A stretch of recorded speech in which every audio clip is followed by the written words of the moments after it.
मैं आपका स्वागत करती हूँ अपने YouTube चैनल तलत क्लासेस में। मैं इसमें आपको हिस्ट्री, पॉलिटिकल साइंस, ज्योग्राफी के चैप्टर पढ़ाऊंगी और कॉम्पिटिटिव एग्जाम्स में इन सारे सब्जेक्ट से किस तरीके के सवाल पूछे जाते हैं वो सारा आज मैं आपको यहाँ बताऊंगी और कुछ ट्रिक्स दूंगी जो आप इजीली याद कर सको वो सारे आंसर। तो आइए वीडियो स्टार्ट करते हैं और आज देखते हैं कौन सा टॉपिक हम पढ़ रहे हैं।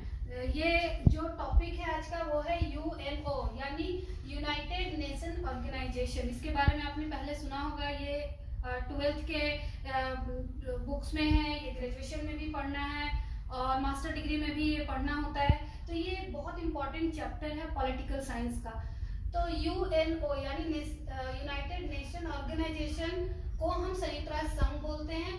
अब इसकी स्थापना कब हुई है, यहाँ इसका मुख्यालय कहाँ है, इसके कितने देश मेंबर हैं, ये सारी चीजें हमें वन बाय वन करके याद करना होता है। तो इसको बताने से पहले मैं आपको थोड़ा सा पीछे लेके चलती हूँ। हमें पता है कि अभी तक 2 वर्ल्ड वार हुए हैं, फर्स्ट वर्ल्ड वार और सेकेंड वर्ल्ड वार। तो फर्स्ट वर्ल्ड वार के बाद एक ऑर्गेनाइजेशन बना जिसको राष्ट्र संघ के नाम से जाना गया। ये वर्ल्ड में दोबारा वैसी कोई लड़ाई ना हो फर्स्ट वर्ल्ड वार जैसी, इसीलिए ये ऑर्गेनाइजेशन बना। बट उसने काम बहुत अच्छा किया, लेकिन कुछ रीजंस की वजह से वो असफल हो गया और हमें फिर से एक युद्ध, बहुत बड़ा युद्ध झेलना पड़ा जो सेकेंड वर्ल्ड वार था। तो सेकेंड वर्ल्ड वार 1939 ईस्वी में शुरू हुआ था और 1945 तक चला था। ये एक ऐसा भीषण युद्ध साबित हुआ जिसमें कई लोग मारे गए। आपको पता होगा बुक्स में दिया है कि अमेरिका ने जापान के 2 शहर हिरोशिमा और नागासाकी पे बॉम्ब गिराया था, वो सेकेंड वर्ल्ड वार में ही हुआ था। और ये भी पता होगा कि इसमें इतनी धन जन की हानि हुई थी, कई बड़े से बड़े देश कर्ज में डूब गए थे। तो इन सारी चीजों से थक चुके थे लोग और अब हम एक नए ऑर्गेनाइजेशन को बनाना चाह रहे थे। तो कई देशों ने मिलकर इस नए ऑर्गेनाइजेशन के बारे में सोचा और एक नया ऑर्गेनाइजेशन बना जिसको हम यूएनओ कहते हैं। वर्तमान समय में यूएनओ काम कर रही है पूरे देश में शांति लाने के लिए। अंतर्राष्ट्रीय स्तर पे जो मुद्दे हैं बड़े बड़े उनको ये सुलझा रही है और बहुत अच्छा काम कर रही है। तो आइए हम इसके बारे में थोड़ा सा डीपली जानते हैं कि यूएनओ काम क्या करती है। सबसे पहले संयुक्त राष्ट्र संघ की जो स्थापना हुई है वो द्वितीय विश्व युद्ध के बाद हुई है, यानी इसकी जो स्थापना हुई है वो 24 अक्टूबर 1945 में हुई। इसका जो मुख्यालय है वो न्यूयॉर्क में स्थित एक मैनहट्टन द्वीप है, वहां पे ये स्थित है। इससे क्वेश्चन पूछे जाते हैं। उसके बाद यूएनओ को बनाने में सबसे बड़ी भूमिका किसकी रही है, ये भी क्वेश्चन पूछा जाता है। तो यूएनओ को बनाने में सबसे बड़ी भूमिका अमेरिका के राष्ट्रपति फ्रैंकलिन डी रूजवेल्ट की रही है। जिस तरीके से फर्स्ट जो हमारा राष्ट्र संघ था उसमें सबसे बड़ी भूमिका वुडरो विल्सन ने निभाई थी और इसमें बहुत बड़ी भूमिका फ्रैंकलिन डी रूजवेल्ट ने निभाई है। ये क्वेश्चन आपसे पूछा जा सकता है। अब वर्तमान में इसके कितने सदस्य देश जो हैं वो मेंबर हैं, ये भी क्वेश्चन पूछा जाता है। तो यहाँ देखिए वर्तमान में इसके 193 देश जो हैं वो मेंबर हो चुके हैं और 193वां देश जो है वो साउथ सूडान यानी दक्षिणी सूडान इसका मेंबर बना है। अब आता है कि यूएनओ जो है वो कितने भाषाओं में काम करती है। तो यूएनओ सबसे पहले 5 भाषाओं में ही काम करती थी, जो थी चीनी, अंग्रेजी, फ्रेंच, रूसी और स्पेनिश। लेकिन ये जो छठी जो भाषा आप देख रहे हो, ये छठी भाषा बाद में जोड़ी गई है जो कि अरबी है, यानी ये 6 भाषाओं में काम करती है और अभी भी ये 6 भाषाओं में काम कर रही है। ठीक है, अब आते हैं structure of the United nation, यानी इसकी संरचना या अंग आप बोल सकते हो। तो ये इतनी बड़ी जो ये ऑर्गेनाइजेशन है ये ऐसे ही काम नहीं कर सकती है। इसके लिए क्या होता है कि इसके जो बहुत सारे अंग हैं और सारे अंगों के अलग अलग काम होते हैं जो बटे हुए होते हैं। तो यहाँ पे जो इसके अंग हैं वो महासभा, सुरक्षा परिषद, आर्थिक और सामाजिक परिषद, न्यास परिषद, अंतर्राष्ट्रीय न्यायालय और सचिवालय, ये इसके 6 अंग हैं जिनके अलग अलग काम डिवाइड किए गए हैं। ये सारे जो हैं वो अलग अलग काम को देखते हैं। इसमें आपका जो सुरक्षा परिषद है वो सबसे ज्यादा इम्पोर्टेंट है। सुरक्षा परिषद से क्लास 12th में क्वेश्चन आता है कि सुरक्षा परिषद किसे कहते हैं, सुरक्षा परिषद को वीटो शक्ति प्राप्त है, उसके बारे में बताइए। सुरक्षा परिषद के कितने मेंबर होते हैं, सुरक्षा परिषद कैसे काम करती है। तो इसमें से ज्यादातर क्वेश्चन कॉम्पिटिटिव एग्जाम्स में भी पूछे जाते हैं, क्लास 12th में भी और ग्रेजुएशन में भी। आपका जो चैप्टर है उससे भी ये क्वेश्चन पूछा जाएगा सबसे ज्यादा इसके ऊपर। तो अब आता है इसका यूएनओ के लिए बजट कौन तैयार करता है। इतनी बड़ी एक ऑर्गेनाइजेशन है, इसके लिए बजट कौन तैयार करेगा।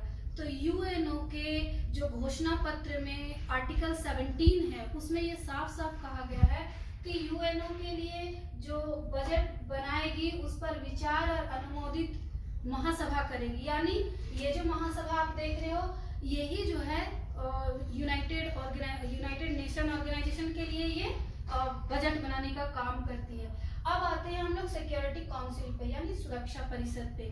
सबसे जो ज्यादा इम्पोर्टेंट है वह सुरक्षा परिषद। याद रखिएगा सुरक्षा परिषद को दुनिया का पुलिसमैन भी कहा जाता है ना। इसके जो काम है, इसके जो मेंबर हैं, ये किस तरीके से बड़े बड़े निर्णय लेती है वो हम यहाँ पे देखते हैं।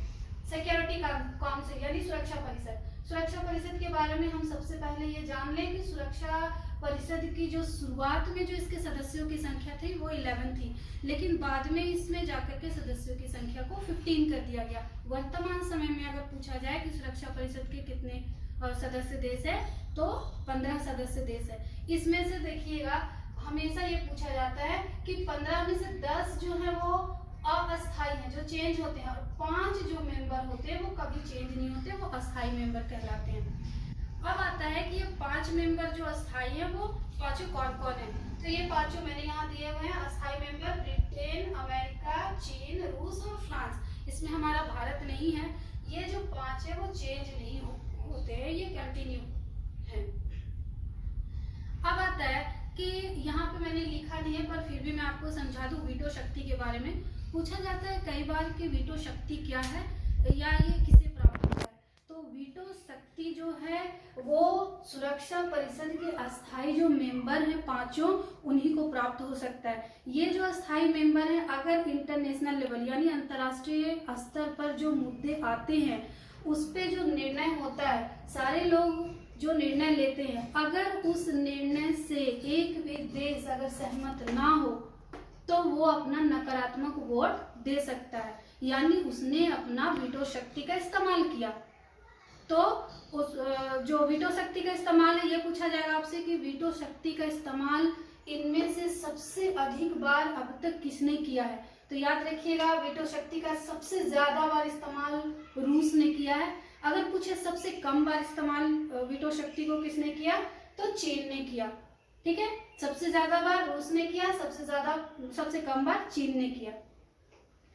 अब आता है कि जो यूएनओ के महासचिव हैं ये चुने जाते हैं और कुछ समय तक ये अपना काम करते हैं और फिर ये चेंज भी होते रहते हैं।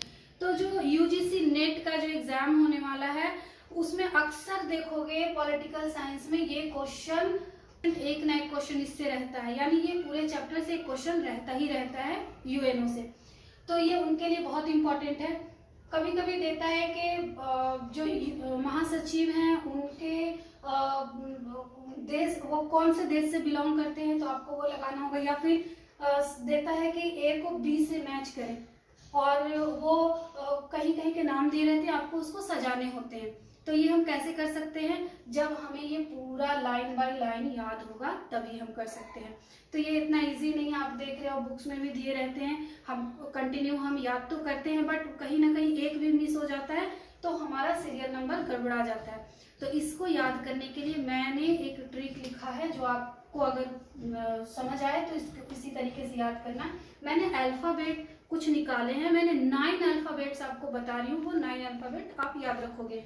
वो 9 अल्फाबेट क्या है, TDUK JBK BA। अब ये 4 वर्ड को एक साथ, 3 वर्ड को एक साथ और 2 वर्ड को एक साथ कर लेना। अब यहाँ पे क्या होता है कि मैंने यही जो वर्ड्स अल्फाबेट्स लिखे हैं उसको मैंने ऐसे सजा लिया है।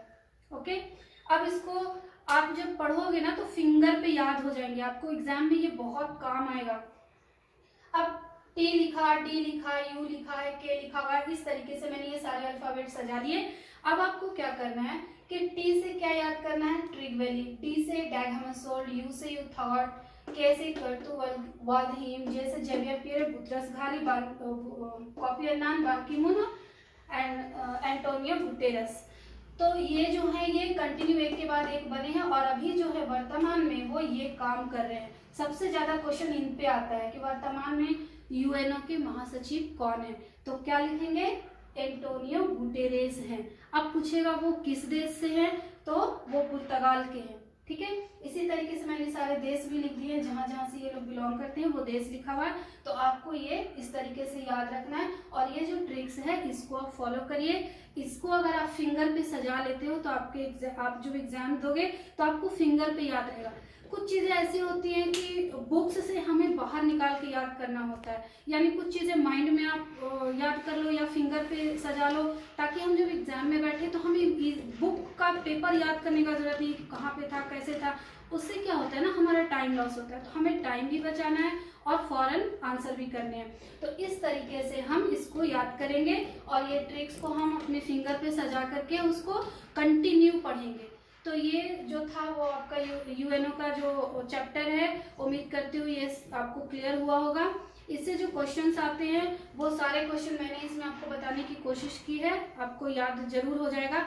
आप अब चैप्टर जाके पढ़ोगे तो बहुत सारी चीजें क्लियर होंगी, क्योंकि ये जब क्लियर नहीं होता है तो चैप्टर समझ में आती नहीं है। चैप्टर का जो बेसिक चीज होता है उसे समझना ज्यादा जरूरी होता है। तो बेसिक चीजें मैंने आपको समझा दी हैं।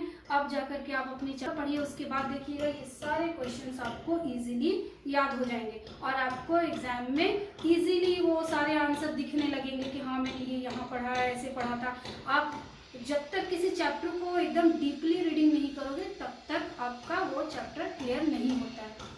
तो आज के लिए बस इतना ही।